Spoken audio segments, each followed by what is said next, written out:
Assalamualaikum warahmatullahi wabarakatuh. Hai teman-teman semua, perkenalkan nama saya Karisma Aulia dan teman saya Fikri Nugroho. Kami dari kelompok 4, kelas B semester 2. Kami adalah mahasiswa aktif jurusan Bahasa dan Sastra Indonesia, Fakultas Sastra dan Budaya, Universitas Negeri Gorontalo. Nah, dalam video ini kami akan menjelaskan tentang perkembangan sastra Indonesia klasik. Video ini kami buat untuk memenuhi tugas mata kuliah sejarah sastra yang diampu oleh dosen Ibu Zilfa Ahmad Al-Qayyum SPDI. Tak berlama-lama lagi, yuk langsung saja ke pembahasan. Yang pertama, tentang pengertian sastra klasik. Bariat et al. Dalam buku Memahami Hikayat dalam Sastra Indonesia 1985 mengatakan bahwa yang dimaksud dengan sastra Melayu klasik adalah berbahasa Melayu yang ditulis mula-mula dengan huruf Arab Melayu antara abad ke-14 hingga zaman Abdullah bin Abdul Qadir Musyid. Pada abad ke-19, istilah klasik itu berkenaan dengan waktu terjadinya teks. Dalam pengantar teori filologi dijelaskan bahwa periode sastra Melayu klasik adalah periode ketika pengaruh kata belum masuk secara intensif di wilayah Nusantara. Dari perkiraan waktu perkembangannya dapat diketahui bahwa Melayu yang digunakan adalah bahasa Melayu lama, sedangkan masyarakat yang melatar belakangi ceritanya adalah masyarakat Melayu lama dengan gambaran alam pikiran, adat istiadat, keadaan sosial, masyarakat, dan sistem nilai yang berlaku di dalam masyarakat pada masanya. Selanjutnya, cikal bakal kelahiran sastra Indonesia.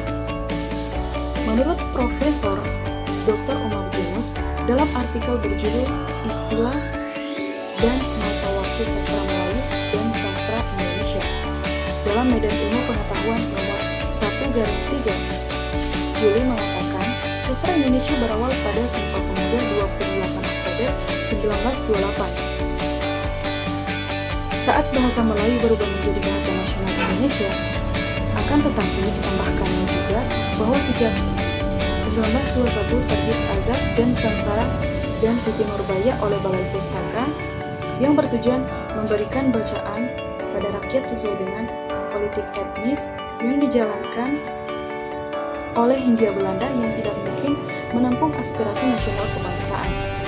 Maka tahun 1933 lah, sastra Indonesia baru dengan tegas memperlihatkan dirinya lewat majalah Pujangga Baru.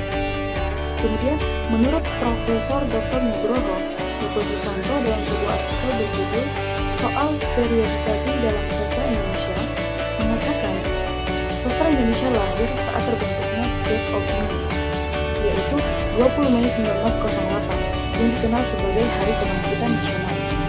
Alasannya, perkembangan sastra bukan semata-mata mengikuti perkembangan bahasa yang menjadi modern. Namun di sini juga Pramoedya Anantathur tidak secara tegas menyebutkan kapan lahirnya sastra Indonesia modern. Namun dia mengatakan sastra Indonesia modern lahir pada saat karya sastra diterbitkan melalui surat kabar seperti Medan Priyayi pada akhir abad ke-19. Jadi, ada pendapat yang beracuan pada landasan formal bahwa sastra Indonesia berkaitan dengan negara Indonesia, namun ada pula semangat kultural bahwa lahirnya sastra Indonesia adalah ketika munculnya semangat ke-Indonesiaan itu sendiri, baik waktu Sumpah Pemuda, kebangkitan bangsa, atau ketika munculnya penerbitan dan novel-novel berbahasa Indonesia. Kemudian, selanjutnya, ciri khas sastra Melayu klasik. Ciri khas sastra Melayu klasik terlihat pada hal-hal yang bersifat ekstrinsik, seperti pengarang dan khalayak atau pembaca, serta yang bersifat intrinsik, seperti penyajian, cerita, tokoh, dan alur. Ciri-ciri itu tampak antara lain dalam penampilan. Yang pertama, pengarang.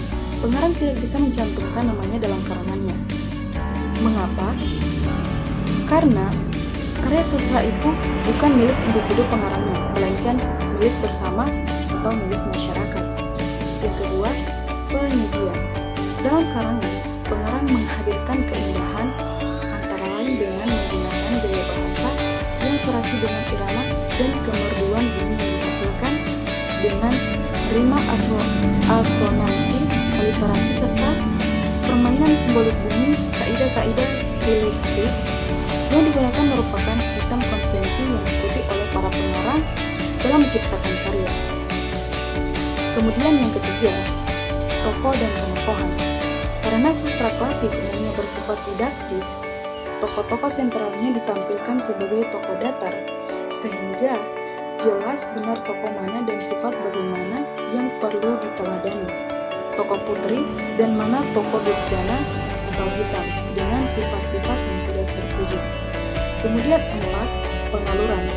Meskipun ada kelonggaran pada penyampaian cerita atau penyalinan untuk mengubah bagaimana cerita dalam kebebasan itu, tetap meningkatkan diri pada konvensi yang berlaku dalam kesusastraan masa itu. Konvensi yang diikuti itu diantaranya adalah konvensi yang berlaku pada pengaluran cerita. Kemudian yang terakhir adalah perwujudan atau perwujudannya. Ialah syair yang isi dan cerita yang digunakannya mengikuti tradisi yang sama dengan yang terdapat pada Hikayat 1995 halaman 17. Menurut teragamnya, sastra Melayu klasik dibedakan atas prosa dan puisi, sedangkan drama tidak dikenal dalam sastra Melayu klasik. Yang termasuk prosa umumnya disebut hikayat, karena pada umumnya judul prosa itu didahului dengan kata hikayat. Prosa Melayu klasik ini dapat digolongkan berdasarkan isi ceritanya dan penggolongan berdasarkan pengaruh kebudayaan asing.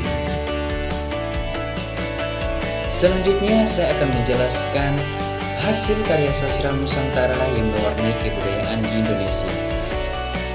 Bentuk-bentuk sastra sangatlah beragam, mulai dari puisi, prosa, drama, hingga mungkin sesuatu yang tidak kalian sangka, yaitu mantra. Sastra sendiri berasal dari bahasa Sanskerta yang artinya tulisan atau karangan. Sebuah karya sastra sangatlah berbeda satu sama lain, tergantung bagaimana cara penulis menyampaikan ide-idenya, dan tergantung dalam bentuk apa ide-ide karangan itu disampaikan. Selanjutnya, bentuk-bentuk sastra itu dikelompokkan menjadi 3 bentuk utama, yaitu yang pertama, puisi.